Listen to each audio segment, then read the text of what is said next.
Hello, hello. It's Holly Rustick here with Grant Writing and Funding. So excited. We actually have a live podcast going on, even though this is going to be published in the future, but it is a live recording with our programs, the Academy and the Mentorship. So we see people in the room. We got people in the room. To get started, we wanted to make sure, especially as we're recording this November 21st, 2024, there's been a lot going on this month in the world. And especially with grant writers, they're kind of looking at, whenever new administrations come in, whenever things change, there's always like, where's the money going to go? Because, and people are like, Holly, don't be too political. But as a grant writer, I kind of need to follow politics because it does kind of show where the monies might shift. And that's important to know, right? It's important to know that it's not going to disappear, but there are going to be some shifts, and it is important to be aware of those shifts.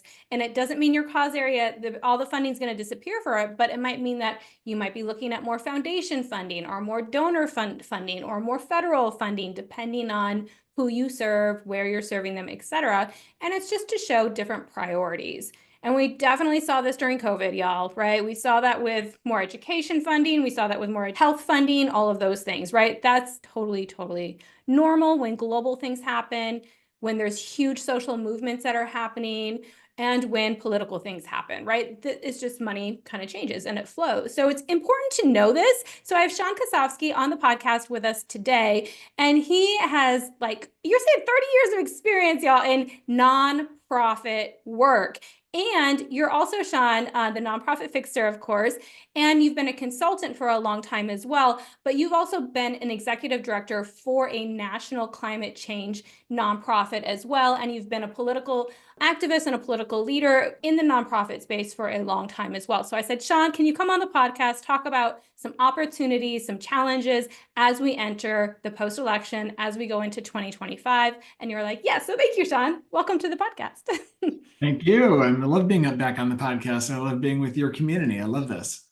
Yeah, so fun. So I'm really excited to get in the nitty gritty today and to really talk about what are you seeing? Like, let's just kind of like peel back until let's not go today necessarily, but let's give a little historical premise, because you and I were talking about this before, and just over the number of years, the decades that you've had of experience that, with political changes, with different shifts, like, what are some of the trends that we can, that we may see? What are some of the things that we've seen in the past, just to kind of ease people's maybe nervous systems as well? And just like looking back, it's always good to have that, so we have kind of a roadmap for looking forward. Yeah, and I'll say that we're not going to be like naming names on what foundations are doing what on this call, but I can just tell because I have worked in nonprofits for 33 years. I've been an executive director for 5 different organizations. I have fundraised all over the country, North Carolina, Michigan, California, New York, national, local, whatever. My clients span huge like ranges of stuff. And because of the variety of things I've done, I sort of am listening for what's happening. And I've been active in politics since 1992. So I watch what happens in and out of presidential cycles and how civic engagement dollars move. And if you anticipate policy changes, what's going to be happening, and we actually are in a time of incredible wealth. So lots of new funders are entering the space with bigger and bigger gifts, usually like tech people entering the space with giant gifts that are coming, and new tax structures that are moving money to the field. So stepping back just for a second, I will say that for most people here, you are grant writers, which means you are not just doing regular fundraising to individuals. You might be, but your main interest here is probably proposal writing, and Right. therefore to companies, to foundations, to family foundations, to DAFs, things like that. And therefore, it's a little bit more formal, a little bit more institutional, a little bit more procedural to get money. And so I'll say a couple things that I know. It's hard to think about this a few weeks after a very consequential election. No matter where your politics are, the country has made a very specific decision to invest in certain things and to divest in other things. And so there is a sense, and it's going unchecked in the media, that there was a mandate. Like, actually, Trump only won by 274,000 votes across a handful of states. There really was no mandate. That will emerge in the national dialogue sooner or later. However, there's a fear that because he won every battleground state, that there's a mandate, right? And that colors what people feel is happening in Washington. Do they feel like they have the wind at their back? Oh, there's a mandate. That means we're going to not fund transgender stuff. We're going to continue the attacks on trans issues. We're going to attack immigration. So there are a lot of reasons why people voted either their pocketbook or immigration or whatever it is, but it is going to impact what money is being coming from the government, but it's also going to impact what new players step into the field because they're freaked out or what funders are going to like shut down. So that's just a stepping back sort of thing to anticipate what's happening right now. So I'll answer some more questions, but I wanted to kind of give folks just what I'm seeing. For example, I work a lot in advocacy. So I don't always do like soup kitchens and parks. I'm doing a lot of group work with groups that lobby, groups that they're all 501c3, but groups that are actively trying to change policy, change the government, change the way things work, or groups that are registering people to vote and then turning them out to vote, or they've picked some sort of issue. Civic engagement organizations, and there are thousands of them, from Rock the Vote down to local community groups. Like lots of different organizations do civic engagement, election protection, things like that. They tend to swell in even numbered years, and they tend to shrink in odd numbered years, right? So those funders tend to ramp up their farm team, they ramp up their field team in even numbered years. This has been a constant struggle with funders that they're not investing in year-round organizing, right? Really large groups might be able to do that, like Planned Parenthood or NAACP, but a lot of the groups, they swell and shrink in even and odd numbered years. But I'm happy to take some more questions, and I have like a list of things we can talk about today, but I wanted to just put that out there. No, and I love that. And just looking at like, yes, there are going to be some changes, but it's just there's changes. Like we need to be aware of what's going on. So also like I know we don't want to name any names of your clients or anything like that, but I know that you work, as you mentioned, with a lot of advocacy nonprofits, and this isn't their first time either going through this election, right? Especially with Trump, this is the second time he's been elected. And so you've been working with them throughout the time, right? So can you also kind of speak to that as well? Because you've gone through this before with advocacy organizations. Yeah, unapologetically, I'm liberal. I'm a Democrat. I've been working mostly with like LGBT groups, choice issues, bullying prevention, climate change. So politically, I've seen the winds go back and forth, and anyone on any issue pretty much does. 2004 was a pretty bad night. I remember when George Bush was reelected a second time. There was like this, like Hurricane Katrina, the war in Iraq was just, most of America was like pretty dour on the election, right? And then him getting elected again that night sent a shockwave through a lot of people about like the polling and is this like, at the time he was considered pretty conservative, one of the most conservative presidents we had, and this is like way, way more conservative than even 2004. But the sense of gloom and doom that is out there is real. And what that means is that program officers who are real carbon-based people, who many of them are left of center, like center or center left, many of them are probably feeling like, oh, all hope is lost. You're going to see different senses of what they're willing to invest in if they feel like they're in defense mode now. If they've been investing in, like, I have a couple groups that work on election reform, literally moving us to ranked choice voting or different kinds of elections. And I think a couple different places around the country do already have those kinds of elections. And I think DC voted the right way on that. But moving away from traditional elections, North Carolina had a very good night for Democrats and progressives, swept the whole state. So in that state, there's going to feel like a wind at their back for some in-state funders. Other states where they lost a lot of things. New York's feeling okay from some congressional races. So it's sort of regional and sort of spotty. Mm-hmm. Oregon also had a big sweep of Democrats. So you're going to find there's a lot of funders in Oregon. So you're going to find on climate and environmental stuff in Oregon, it might be a very good time to be approaching folks. So, but I will say that in general, because program officers are humans and they are people, they are going to feel like, oh, wow, is this a real setback on the issue I was funding? Or is this just a blip? It's just people were voting on something else? Because there are a lot of issues where people are going to pull back. There are hundreds of pieces of legislation attacking trans people. Trump's and the RNC put over $100 million into anti-trans advertising. They think that worked. So we're going to see more anti-trans activism and legislation. It's going to fuel probably, hopefully, some more LGBT funders back to the table who left after marriage equality. was, happened. The number of funders have stepped away after marriage equality. Hopefully some will come back. Hopefully some new funders come in. On immigration, we are about to see the most hard right shift on immigration, detention, asylum, possibly detention centers. We are going to see people rallying. A lot of funders right now are shy about diversity, equity, and inclusion because of the affirmative action case, and the court has really cracked down. People are facing lawsuits. We are seeing a chilling effect has gone through the funding world about funding DEI. So some funders are switching their language. They're saying respect, or they're talking about psychological safety, or they're talking about bullying prevention, right? So if you're in a moment, like we know that in some conservative parts of the country, you can't talk about climate change as sea level rise. You talk about it as flooding. Right? Sometimes you're going to need to change your language based on where you are. Red state, blue state, what's the funding landscape? But DEI funding, if you're doing training or scholarships, that is something we're seeing a chilling effect on. But if you change the way your language works, you might be able to still access the same number of dollars, right? And then one other thing I'll say is about democracy work. So democracy has become a huge buzzword in the past year, and that can mean a lot of things. I work in civic engagement, so voter registration, voter turnout, election protection, like the actual mechanics of the election. But democracy is really like journalism. Like, are we going to actually have oversight? Like, will Trump be able to just put in recess appointments and no checks and balances? Are the courts all going to just bow to him, right? Like there's fundamental litigation issues coming up. So normal backstops we had to stop the worst of the worst on the left or on the right are going to be stopped.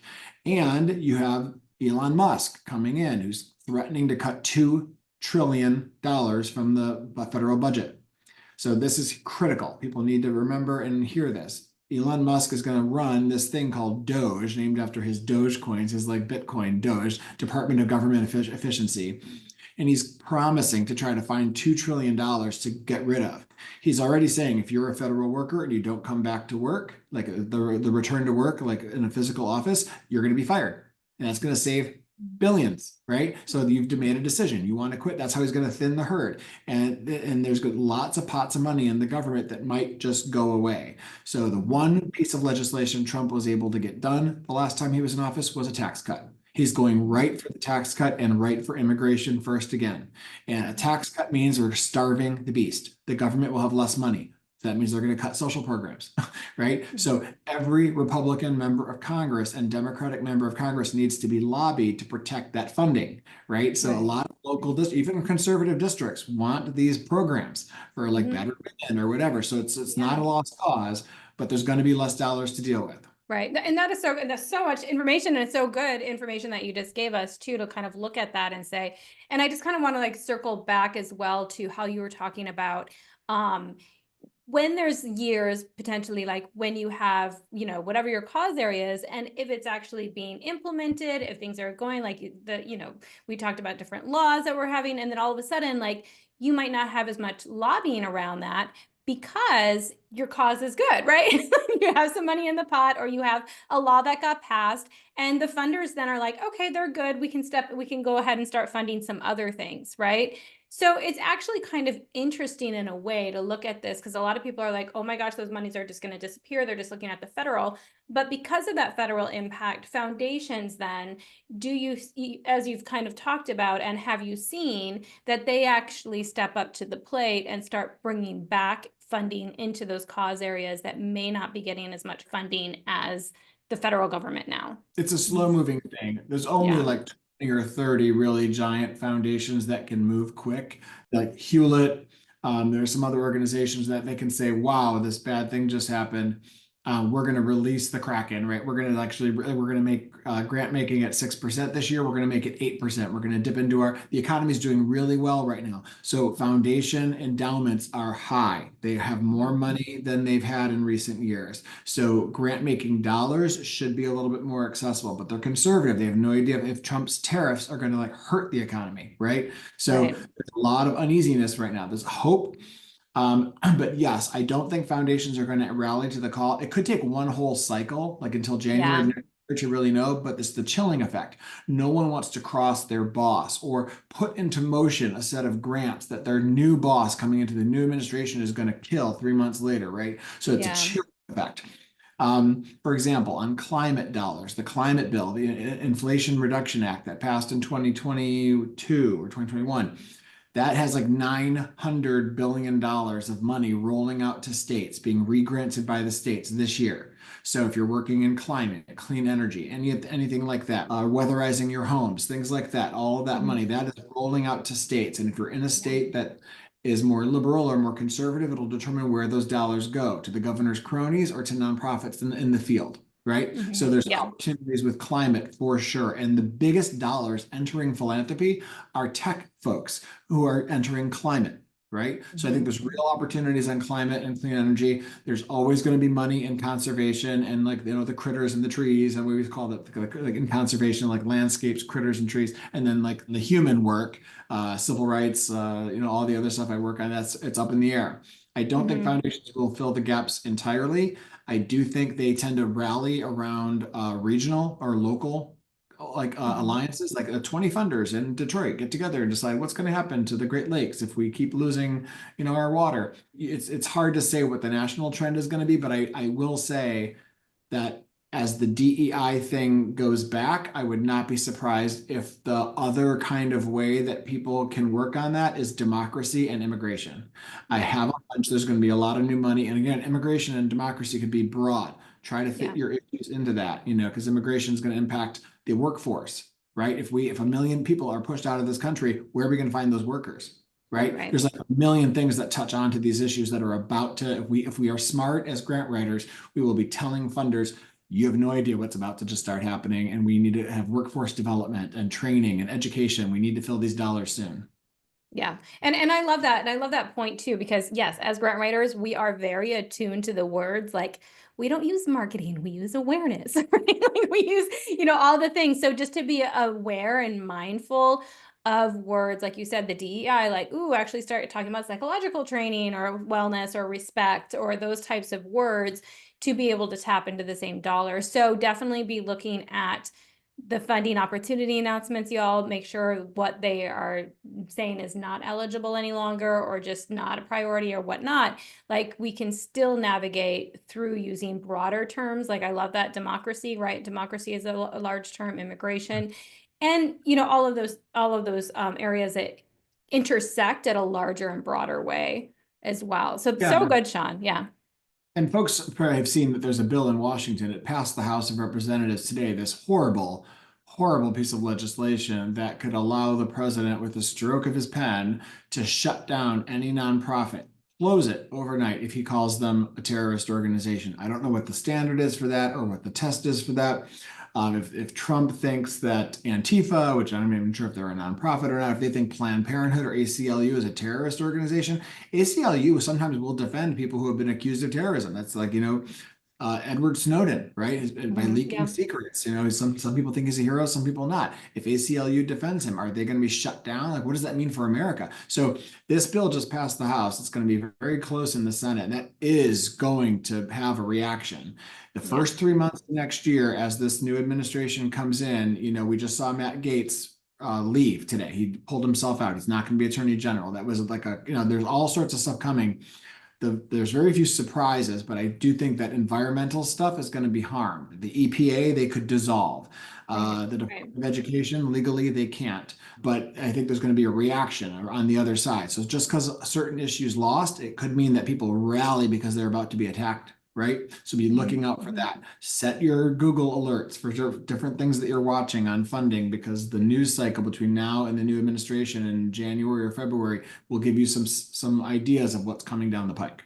Right. And not to spread fear, but just to know awareness, right? And I think that's important to know. There are going to be a lot of changes. This is really unprecedented what this transition looks like. And nobody really knows. So there is that chilling effect that you're talking about. But as grant writers, we're still prepping up our nonprofits for 2025, right? So knowing all you know about politics and how things change, and I know this is a different kind of era that we're going into, but any advice that you can give for grant writers, I mean, apart from what you've given today, like language and that sort of thing, but we're just wanting to keep our cause areas funded, our nonprofits funded, right? As well.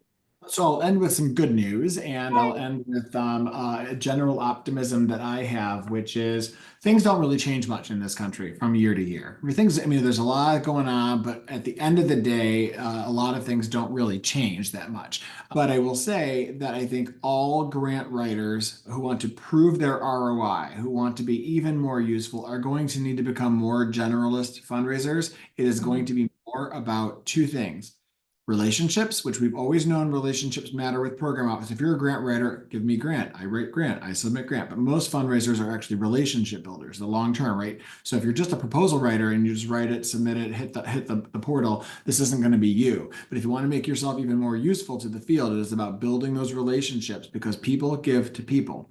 And you're going to need to have those relationships to loosen these dollars. And the second thing I think is good news is, because if we become more about the relationships and not just about proposal writing, and I'm not saying anyone here just writes proposals, but I do know some grant writers who see their role as just doing that for the Right. client, really Yeah. being a full-on, fundraiser, right? Like a development director, is that we're going to have to pull money from the really well-resourced areas into our fields, right? For example, here in New York, the arts are funded really well. It is the reason why it is the best art city in the world. They're taken care of. They all have endowments. I'm encouraging my clients in New York that do civic engagement or other things that might get cut back to go to those funders and say, your stuff is, we are in New York. The arts are all funded. Juilliard is funded. The Met is funded. We need you to start protecting New York in other ways, right? You've made this Yeah. the best city in the world to be. We need you to make this the best city that's going to actually be a responsive democracy. So we can start looking at not new funders entering the space or new dollars. Look at the existing funders who are generous and pull them into your causes. The money is there.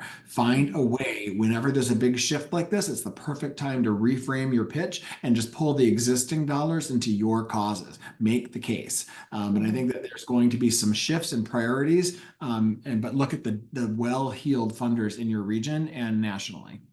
Nice. I love that so much. Yeah. And I have seen a lot of federal funds getting like thrown out right now. Like everyone's getting like our wins and our channels like right now, right? Because the feds are like, we're pushing these monies out now. And it's really interesting to see that happen as well. But I love that as, too, to say, hey, look at, even now before the end of the year, like, because this is going live before 2025, reach out to the federal funds. Like, what else can we pull from, right? What else can you obligate before, anything changes? And I love that idea too, to like go to other well-funded areas that might be aligned somewhat with you, but not completely in your area. Like, I think that's so smart, Sean. Like, yeah, the arts are good. They're doing good. Like, we don't need to keep building that. Now we need to kind of like touch in these other areas that may be somewhat aligned. So that's really good advice too. And just to be more of a generalist, because we do talk about that. You're not just a grant writer, you're a grant strategist. So this is where you're also going to step up and be the professional one out there, and to actually like hone in and anchor in on your role as consultant, and not just a check the box kind of person, like a staff person, right? Where you can use your mind to like look around and navigate and strategize with these different funding sources. I put together like a list of different funding areas. I literally did some research for a client, a publishing client in Chicago, about the different areas, like that, literally in order of like how they're funded nationally, like education, healthcare, environment, right? So these are the different areas. So, and sometimes when I'm talking to clients, I'm trying to pull out how they can be talking about their issue to start pivoting toward other pots of Nice. money. Like I'll pull up from a client, oh, we actually do journalism. Well, tell me, what does it mean if journalism goes away? Well, then our democracy dies. Okay, well, then you need to be talking to the democracy funders, right? So I start Yes. out the threads of what the wider range of buckets. So these are the buckets. So these are some of the buckets I'm thinking of when I'm working in advocacy. And then one last tidbit, that there are different pots of money inside foundations. I know a lot of you know this. There's the grant making dollars. Then every board member of a foundation typically has discretionary dollars, right? Like it's a family foundation. There's 10 family members. They each have $10,000 each. You can ask your program officer or that foundation who's already funding you, or maybe they didn't fund you, is there any other unused discretionary dollars, especially at the end of the fiscal year or calendar year? Like right now, there are Yeah. board members of foundations who have not used their discretionary pot. Go get that money. There's also internal pots of money that foundations need to get rid of. I have had funders come to me and say, inflation's high. We're giving everyone 5% higher on their grant right now because we know that your buying power is lower. Or if maybe a woman takes over the organization, or a person of color takes over the organization, or they're in transition, the foundation will sometimes say, we have capacity building dollars to help nurture your new leader. Do you want, it's outside of the grant dollars, right? Sometimes there's Right. additional dollars for strategic planning, DEI, leadership change, coaching, or the board members have discretionary. There's a bunch of different pockets inside foundations. Go get it. Yeah, yeah, I love that. So, so good. And just real quick too, on because I love that from looking at the foundation side. So, so good. Federal side, will we be seeing more dollars to workforce development, faith-based organizations, that sort of thing? So I know there's going to be a lot of cuts, but will we, that's kind of what I've seen in the past as Republicans kind of come into office, that shifts as well what they're looking to fund and grant dollars they're looking to spend I, down. I think the chilling effect is going to be pretty powerful. This isn't just a conservative administration. Like the single Yeah. biggest voting bloc are evangelicals. There is going to be a Christian leaning part to this, which means I do think that faith-based organizations, or if you can weave in a faith-based approach, you might find people in certain agencies warmer to that. I'm not saying I'm predicting it, but I'm thinking that's going to happen. I also think that there are keywords that you might want to be careful about using that signal progressive issues. So I hate because I'm progressive, but I hate to hear that. But I think if you really need to get resources for your service population, you need to be very careful. So yes, I think that the Victims of Crime Act, Violence Against Women Act, there's these different things that are funded through court fees, right? They're not going to be touched by what the government's doing, but there Right. are some parts of money that are definitely going to be impacted. And I think what's going to happen is there's going to be a purge of civil service workers and bureaucrats. There's going to be a moving in of his administration. There's 4,000 people just alone for the White House. It's going to be like 50, 60, 80,000 people in the first 6 months that are coming in that are his people, and they're going to have a particular ideological bent. And we don't know how, Elon Musk was very pro-climate. That's why he created Tesla, but he's not talking about climate anymore. So who knows where this administration is going, and there's going to be conflicts in there. So Yeah. I just think you need to be really careful. And just if there's an agency where you get money from, keep your Google alerts alive. Watch news that covers that and see what you're thinking and see Yeah. because no one's everyone's going to want to appease their boss, and their boss appeases the department head. So just everyone's got to be thinking about that. Right, right. So good. So good. Thank you so much for coming back on the podcast. And just like I just reached out to you last week, Sean, can you come on? Like, we got things going, it's moving and shaking. Like, let's hear what's going on. So I know things will change. So we'll definitely have you back on as we get into 2025 to see like how this is all settling out. But thank you so much for coming on the podcast. Thank you so much.